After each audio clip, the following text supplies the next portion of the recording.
এখন তো সারা বছরই এখানে কাঁচা আম পাওয়া যায়, কিন্তু ছোটবেলায় যখন একটা নির্দিষ্ট সময়েই বাজার থেকে কাঁচা আম আসতো, তখন দেখতাম প্রথমেই ঠিক হয়ে যেত কোন আমটা দিয়ে ডাল হবে আর কোনটা দিয়ে ঝোল। আমের ঝোল আবার অনেক রকম হয়।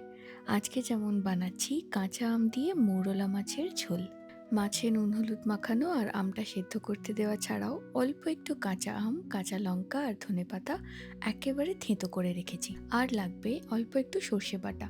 1.5 চামচ মতন সর্ষে জল দিয়ে বেটে রেখেছি। বেশ অনেকটা সর্ষের তেল গরম করে প্রথমেই নুন হলুদ মাখানো মৌরলা মাছটা বেশ ভালো করে ভেজে তুলে রাখতে হবে। মৌরলা মাছ ছাড়াও অন্য যে কোনো ছোট মাছ দিয়ে এটা বানানো যেতে পারে। মাছ ভাজার তেলের মধ্যেই 1 চামচ সর্ষে ফোড়ন দিয়ে থেঁতো করে রাখা আম আর লঙ্কার পেস্টটা দিয়ে অল্প একটু হলুদ দিয়ে দিয়েছি সেদ্ধ করে রাখা আমটা।